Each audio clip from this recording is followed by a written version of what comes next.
بسم اللہ الرحمن الرحیم۔ ڈیئر اسٹوڈینٹس، آج ہم 7 کلاس کی اردو کی کتاب سورج مکھی کا چیپٹر نمبر 7 پڑھنے جا رہے ہیں، جس کا عنوان ہے مثالی طالب علم کون۔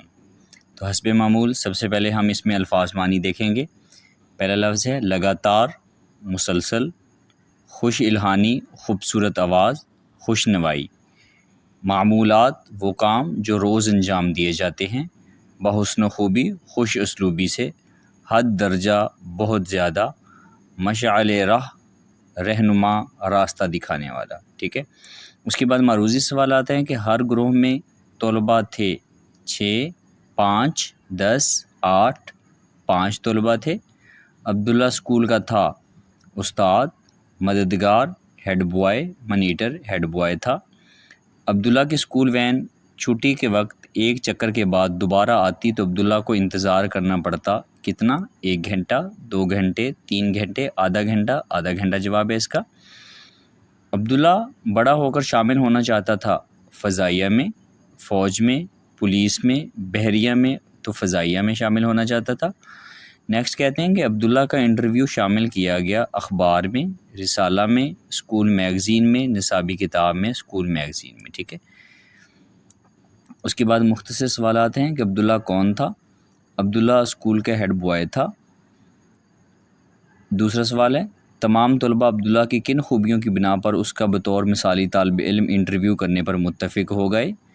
عبداللہ اسکول کا ہیڈ بوائے تھا، وہ 10ویں جماعت کا طالب علم، صاف ستھرا یونیفارم، ہمیشہ حاضر، سب کی مدد کرنے والا، اساتذہ کا حد درجہ احترام کرنے والا، اور پورے اسکول میں سب سے زیادہ نمبر لینے والا اور حافظ قرآن بھی تھا۔ ٹھیک ہے، کویشچن نمبر 3 ہے کہ عبداللہ نے طلباء میں اپنے مقبول ہونے کی کیا وجہ بتائی؟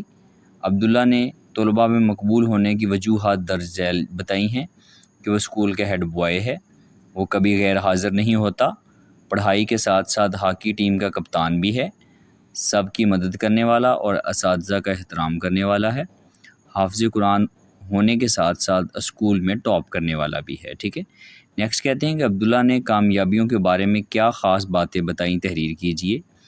عبداللہ نے اپنی تمام کامیابیوں کے بارے میں درج ذیل خاص باتیں بیان کی۔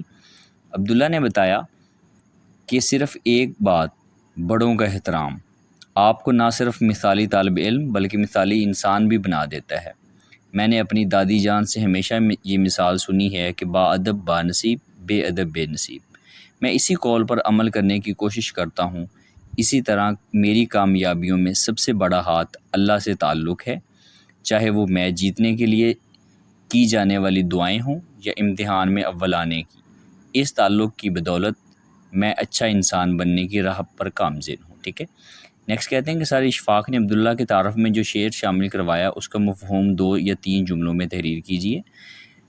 سر اشفاق نے عبداللہ کی تعارف میں یہ شعر جو ہے وہ شامل کروایا کہ عقابی روح جب بیدار ہوتی ہے جوانوں میں، نظر آتی ہے ان کو اپنی منزل جو ہے وہ آسمانوں میں۔ یعنی کہ جب عقاب کی روح جو ہے ان کے نوجوانوں کے ذہن میں آ جاتی ہے تو ان کو اپنی منزل جو ہے، جس طرح عقاب جو ہے اس کی ہمیشہ نظریں آسمان پر رہتی ہیں، تو نوجوانوں کی نظریں بھی اڑان کی طرح آسمان پر رہیں گی۔ ٹھیک ہے، نیکسٹ کہتے ہیں کہ باحثیت ملک کے ذمہ دار شہری ہمیں کن باتوں کا خیال رکھنا چاہیے؟ ترتیب وار کم از کم 5 اہم نکات تحریر کیجیے۔ باحثیت ملک کے ذمہ دار شہری ہمیں درج ذیل باتوں کا خاص خیال رکھنا چاہیے۔ نمبر 1 پہ قوانین کی پابندی، ملکی قوانین اور ضوابط کی پاسداری کرنا ہر شہری کا فرض ہے تاکہ معاشرے میں نظم و ضبط قائم رہے۔ نمبر 2 پہ ووٹ ڈالنا، دیانتداری سے ووٹ ڈالنا اور درست نمائندے کا انتخاب کرنا ملک کی ترقی میں اہم کردار ادا کرتا ہے۔ صفائی کا خیال رکھنا، اپنے گھر، محلے اور شہر کو صاف رکھنا ایک ذمہ دار شہری کی علامت ہے۔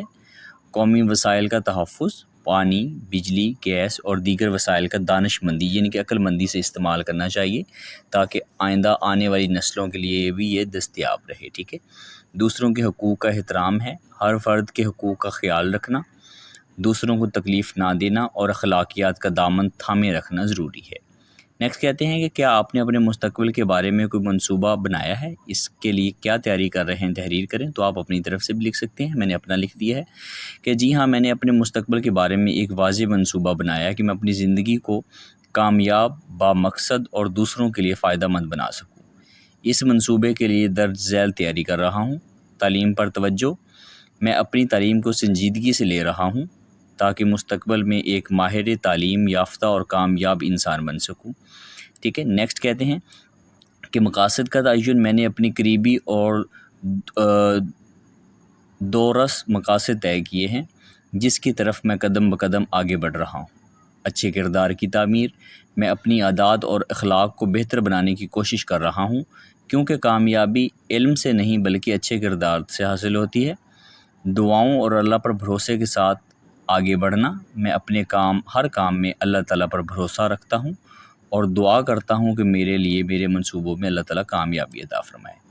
نیکسٹ جو ہے وہ تذکیر و تانیث ہے کہ مندرجہ ذیل فکروں کے سامنے درست یا غلط کا نشان لگائیے۔